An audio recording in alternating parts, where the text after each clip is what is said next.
Hello everyone, welcome to Physics Universe. This will be the sixth video in the series of numerical questions which will be useful for both JEE Mains and NEET.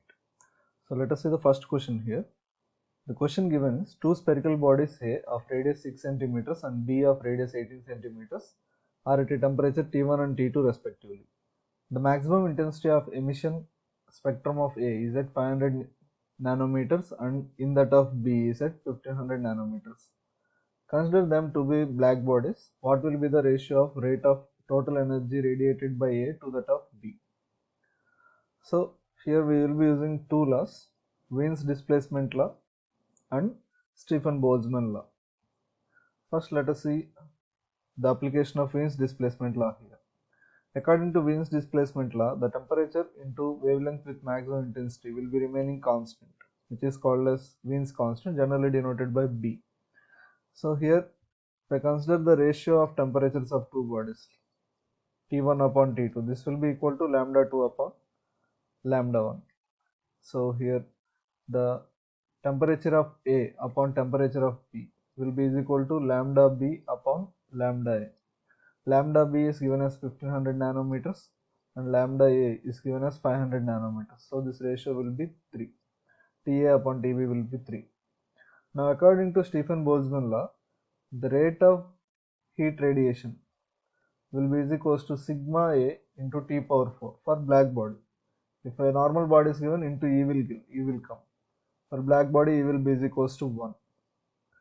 And we are also given with spheres. Sphere means A will be is equals to 4 pi r square. So here this 4 pi and sigma are constant. So if I want the ratio of the rate of total energies radiated, QA upon QB, this will be is equals to RA square into TA square upon RB square upon TB square. RA upon RB, that is 6 by 18. 6 by 18 is 1 by 3. 1 by 3 square will be 3 square. And TA upon TB, 1 by 3 square. TA upon TB is 3. So this will be 3 power 4. So 3 square will get cancelled out. We will be left with 9. This will be the ratio of total heats emitted by body A and body B. Let us see the next question here. This is also a simple application of Wien's displacement law. The question is, for an enclosure maintained at 200 Kelvin, the maximum radiations occur at a wavelength of lambda n. If the temperature is raised to 3000 Kelvin, the peak shift is some k by 3 into lambda m. What will be k? Again, as we discussed, T into lambda m will remain constant. So T1 into lambda m1 will be is equals to T2 into lambda m2. Here T1 is given as 2000 and this is given as lambda m. T2 is given as 3000 and this is given as some k by 3 into lambda m. So here lambda m will get cancelled. This 3 zeros will get cancelled. 3 will get cancelled. So here k will be is equals to 2. Let us see next question. Here again this is a application of Stefan Boltzmann law. The question given is the temperature of a perfect black body is 1000 Kelvin and area is 0.1 meter square. The heat radiated by it in 1 minute in joules is some value is given. We have to find out this unknown value n. So according to Stefan Boltzmann law, for black bodies, dq by dt will be is equals to sigma A into T power 4. We want to find out the heat released in 1 minute. So here dq upon 60 will be is equals to sigma value is 5.67 into 10 power minus 8. Area is 0.1 which is 10 power minus 1. Temperature is 10 power 3 Kelvin. 10 power 3 power 4 will be 10 power 12. So if you see here, this is 10 power minus 9. This will cancel out 3 times here. So here dq will be is equals to 5.67 into 60. This will be approximately 340.2 into 10 power 3. We want it in terms of 3.4 into 10 power something. So this can be written as 3.4 into 10 power 5. So unknown value n will be equal to 5 in this question. Let us see the next one. Here again a simple application of Stefan Boltzmann law. The question given is, if the temperature of a black body increases from 7 degrees centigrade to 287 degrees centigrade. The rate of energy radiated is increased by 2x. What is the value of x? First of all, 7 degrees means, first convert it into Kelvin, plus 273. This will be 280 Kelvin. Again, plus 273. This will be 560 Kelvin. So if you observe the temperatures, the temperature is becoming doubled. The rate of heat energy will be directly proportional to T power 4. So here Q initial by Q final will be is equals to T initial by T final power 4. T initial by T final is 1 by 2 times. So this will be 1 by 16 times. We are given that Q final is equals to 2x into Q initial. But here we are getting Q final is equal to 16 Q initial. So here if you substitute it, Q initial will get cancelled. This will cancel out 8 times. So here x value will be is equals to 8. Let us see the next question. Here the question given is, a stationary body explodes into 4 identical fragments such that 3 of them fly off mutually perpendicular to each other, each with a kinetic energy E0. The energy released in the explosion is n E0, then the value of n is. Let us assume that the 3 particles are moving in x, y and z directions, and the 4th particle is having an arbitrary direction, right? We know that the relation between kinetic energy and momentum is P can be written as root 2m into Ke. Here I am writing Ke as E, so P can be written as root 2m into Ke. There is no external force acting on the system. It is exploding due to the internal forces. So we can say that the momentum of the system will remain conserved. So P1 bar plus P2 bar plus P3 bar plus P4 bar. These are the momentums of the 4 particles created, fragments created. This will be is equal to initial momentum 0. So first particle momentum can be written as root 2m into E I cap, E naught I cap. Similarly, root 2m into E naught j cap, root 2m into E naught k cap. I am taking root 2m into E naught common, so this will be I cap plus j cap plus k cap plus P4 bar is equals to 0. So if I want the magnitude of P4 bar, this will be is equals to root 2m E naught into root 3. Magnitude of this will be root 3. Right. If I assume that the 4th particle is having an energy of E, then I can write magnitude of momentum as root 2m into E, which is equals to root 3 into root 2m into E naught. This root 2m will get cancelled. If we take square on both sides, E will be is equals to 3 E naught. The kinetic energy of the 4th particle in this explosion is 3 E naught. We want total energy released. Total energy will be sum of energies of all the individual particles formed. So that is E naught plus E naught plus E naught plus 3 E naught, which will be is equals to 6 E naught. 6 E naught. So the unknown value here n will be is equals to 6. Let us see next question. This is a example of inelastic collision, we can say.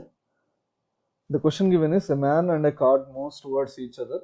Man mass 64 kilograms, cart mass 32 kilograms. Man velocity 5.4 kmph, cart velocity 1.8 kmph. And when man approaches the cart and jumps on it, then the velocity, we want it in kilometers per hour only, of the cart carrying the man will be. So I will take it as like this. This is our man, 64 kilograms, moving with a velocity 5.4 kmph. Next there is another mass, cart, 32 kilograms, moving opposite to it with a velocity 1.8 kmph. After that, man is jumping on the cart, means they will move together. That mass will be 64 plus 32, which will be 96 kilograms. Let us assume it is having a velocity v in this direction. Again, we can conserve momentum in any kind of collision. So if I conserve momentum and take this as positive direction and this as negative direction, I can write initial momentum 64 into 5.4 minus 32 into 1.8 minus that is moving in opposite direction is equals to 96 into v. So 32 times 1 times 3 times, and this will be 2 times. 2 into 5.4, 10.8 minus 1.8 is equals to 3V. This total will be 9. So this will be cancelling out 3 times. So here V will be is equals to 3 kmph. Let us see the next question here. Here the question given is, a man of mass 60 kilograms is standing on a stationary boat of mass 240 kilograms. The man is carrying a spear of mass 0.5 kilograms in his hand. If the man throws the spear horizontally with a velocity of 12 meters per second, the velocity with which the boat will move. We want only the magnitude here. This is simple application of conservation of momentum, just like explosion. So after explosion, the bullet of mass 0.5 kilograms is moving with a velocity 12 meters per second, due to which the man on the cart will get velocity in opposite direction. The momentum of the cart and the man and the bullet should be equal, so that they will cancel out each other and total momentum of system will remain 0.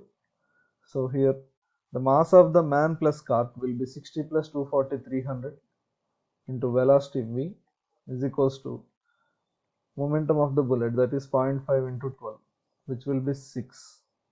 So V will be is equals to 6 upon 300. I am writing it as 3 into 10 power minus 2. This will be 2 times. So velocity of the cart plus man will be 2 into 10 power minus 2 meters per second.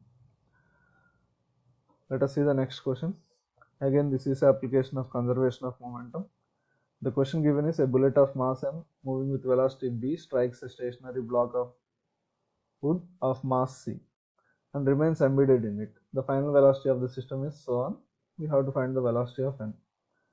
Again, same thing here. Mass a moving with velocity b. There is a huge block which is initially at rest. After collision, the bullet is going to embedded in the block. Means the total mass of the system will be c plus a. Let us assume the final velocity is v. Conserve the momentum. Initial momentum will be a into b, and final momentum will be c plus a into v. So here final velocity will be is equals to a into b upon c plus a. So if you compare these two equations, n will be equals to 1. Let us see the next one. Here again a conservation of momentum question. A block at rest explode into 3 parts of same mass. Momentum of 2 parts is minus 2 pi cap and pj cap. The momentum of the third part will have a magnitude is p into root n, and find the value of n. Let us assume the magnitude of third part is p3.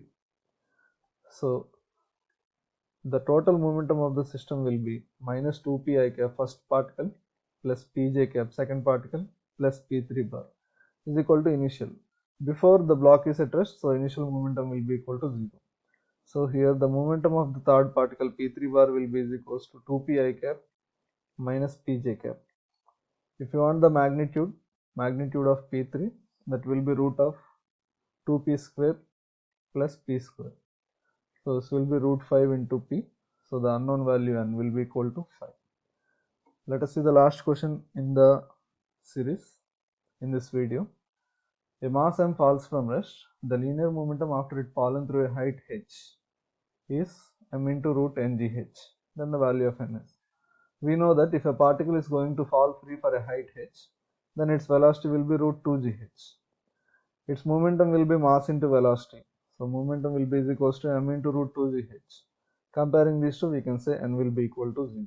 Sorry, n will be equal to 2.